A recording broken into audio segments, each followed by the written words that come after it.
সংস্কারের দুদিনের মাথায় হাত দিলেই খুবলে আসছে পিচের রাস্তার চাদর। প্রধানমন্ত্রী গ্রামীণ সড়ক যোজনার নিম্নমানের কাজের সড়ক হলেন গোটা এলাকাবাসী। গ্রামীণ সড়ক বাঁশের ব্যারিকেড বেঁধে পথ অবরোধ করে বিক্ষোভ দেখালেন এলাকার বাসিন্দারা। শনিবার দুপুরে ঘণ্টাখানেক ঘিরে ব্যাপক চাঞ্চল্য ছড়িয়ে পড়ে মালদা চাঁচল ১ নম্বর ব্লকের কলিগ্রাম পঞ্চায়েতের দুলিয়াবাড়ি এলাকায়। প্রায় ১ ঘন্টা ধরে চলে বিক্ষোভ ও অবরোধ। পঞ্চায়েত ভোটের মুখে সড়ক দুর্নীতি নিয়ে শুরু হয়েছে রাজনৈতিক চাপানোতর। সম্প্রতি সপ্তাহখানেক আগে দুলিয়াবাড়ি থেকে অরবরা পর্যন্ত প্রায় ৫ কিলোমিটার গ্রামীণ সড়ক সংস্কারের উদ্যোগ নিয়েছে মালদা জেলা পরিষদ। ওই রাস্তার জন্য প্রায় ১১ লক্ষ টাকা বরাদ্দ হয়েছে বলে প্রশাসন সূত্রে খবর। তবে সড়ক সংস্কার হলেও তা নিয়ে নিম্নমানের বলে অভিযোগ তুলেছে বাসিন্দারা। ওই এলাকার নিজের দাপটের ঠিকাদার কাজ ইচ্ছে মতো করে যাচ্ছে বলে দাবি। নিম্নমানের কাজের নালিশ জানানোর জন্য ঠিকাদারের খোঁজ করা হলে কোনো সন্ধান পান না বাসিন্দারা। শেষমেশে বাধ্য হয়ে বিক্ষোভে সামিল হলেন তারা। রাস্তায় ব্যারিকেড বেঁধে ও হাতে প্রতিবাদ প্ল্যাকার্ড নিয়ে বিক্ষোভ দেখান। বিক্ষোভের জেরে আটকে পড়ে ছোট বড় যানবাহন। অবশেষে সংশ্লিষ্ট কর্তৃপক্ষের আশ্বাসে ১ ঘন্টার পর অবরোধ উঠে যায়।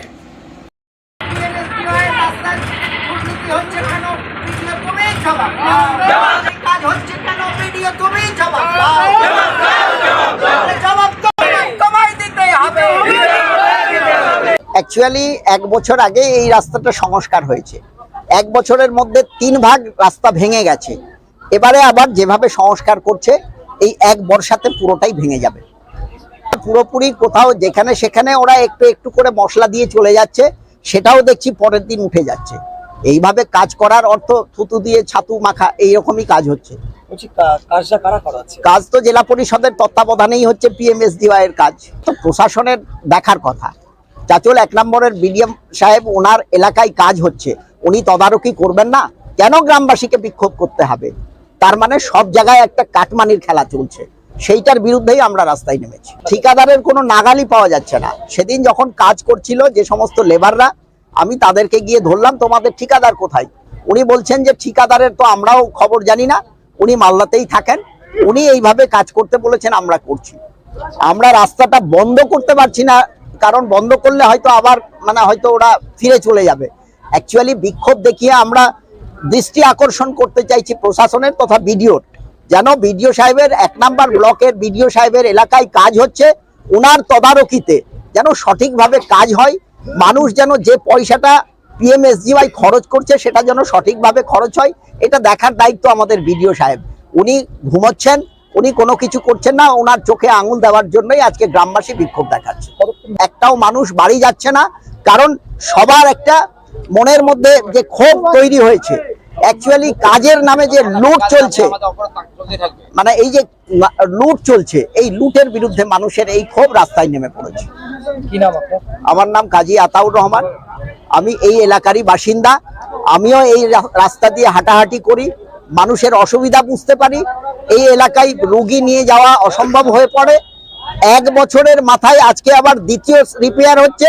সেই রিপেয়ারও আমরা মনে করছি এই এক বৃষ্টিতেই সমস্তটাই ধুয়ে মুছে সাফ হয়ে যাবে।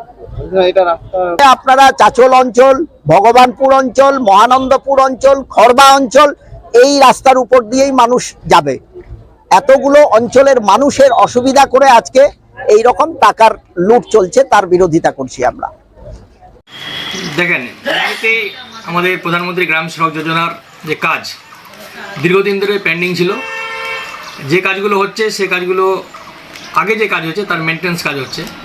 সেই মেনটেন্স কাজে আমাদের প্রচুর কাজ আছে গোটা জেলা জুড়ে, এবং সে কাজগুলো মনিটরিং করছে আমাদের জেলাতে PMGS অফিস আছে, সেখানে সুপারিনটেন্ডেন্ট ইঞ্জিনিয়ার আছে, এক্সিকিউটিভ ইঞ্জিনিয়ার আছে, সেপারেট উইংস একটা। কিন্তু যেহেতু এক্সিকিউটিভ ইঞ্জিনিয়ার আমাদের জয়েন্টলি আছে জেলা পরিষদ এবং PMGS এর, ওনারা দেখে, আমরাও কিছুটা মনিটরিং করি। যেহেতু জেলার কাজ, জেলাতে কাজ হচ্ছে, সেই জায়গা থেকে যদি এরকম কোনো অভিযোগ এসে থাকে তাহলে সেটা অবশ্যই কোনো এজেন্সি কাজ করছে, এবং সেই রেসপেক্টিভ আমি সুপারিনটেন্ডেন্ট ইঞ্জিনিয়ার এবং এক্সিকিউটিভ ইঞ্জিনিয়ারের সঙ্গে কথা বলবো। কখনোই কাজ এলাকার খারাপ হবে সেটা কাম্য নয়। সেটা যদি খারাপ হয় তাহলে আমি অবশ্যই সেটা নিয়ে মুভমেন্ট করব।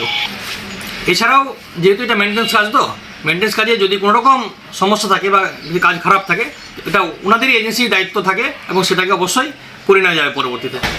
যে নিম্নমানের কাজটা হচ্ছে এটাকে আপনি তদন্ত করে দেখবেন? না, অবশ্যই কাজ নিম্নমানের হওয়ার কথা নয়, এবং যদি সেটা হয় তাহলে যেহেতু পুরোটাই মেনটেন্সের দায়িত্ব এজেন্সির, সেটা অবশ্যই আমরা সেটা নিয়ে আবার করিয়ে নেবো ওনাকে দিয়ে। কী নাম আপনার? আমি রফিকুল হোসেন, মালদা জেলা পরিষদের সভাধিপতি। দেখুন, কেন্দ্র সরকার রাজ্যকে যথার্থ পরিমাণে টাকা দিচ্ছে ডেভেলপমেন্ট কাজ করার জন্য, কিন্তু এখানকার রাজ্যের শাসক দল এর জনপ্রতিনিধি এবং তাদের যে সরকারি আমলারা আছে তারা পুরো টাকা নিজেদের পকেটে আত্মসাৎ করছে।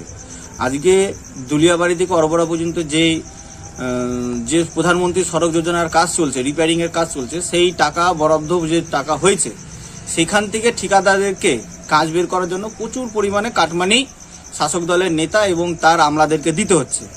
তার ফলে কাজের পরিমাণ এবং কাজের গুণমান দিনকে দিন কমতে শুরু করেছে এবং কমে যাচ্ছে। বিশাল পরিমাণের অঙ্ক তাদেরকে দিতে হচ্ছে এই কাজ বের করার জন্য ঠিকাদারকে, তাই ঠিকাদার সংস্থারা নিম্নমানের কাজ করছে এলাকায়। এই অবস্থা সারা পশ্চিমবাংলাতেই ঘটছে যে কেন্দ্র সরকারের টাকায় এদের রাজ্যের সরকারের তৃণমূলের তোলামূলী নেতারা শুধু ফুর্তিবাজি করছে এবং নিজেদের ভোট ক্যাপচার করার জন্য ব্যবহার করছে। এই অবস্থার বেশি দিন স্থায়ী হবে না, কারণ আগামী ত্রিস্তর পঞ্চায়েতে সমস্ত জনসাধারণ এই সব ধান্দাবাজ এবং তোলাবাজ নেতাদেরকে পশ্চিমবাংলা থেকে গণতান্ত্রিক প্রক্রিয়া ভোটের মাধ্যমে এদেরকে উচ্ছেদ করবে। শুধু সময়ের অপেক্ষা যে এদের জমানা বাজেয়াপ্ত হওয়ার। প্রসেনজিৎ শর্মা, ভারতীয় জনতা পার্টি চাচলা 1 নম্বর ব্লকের কো-কনভেনর।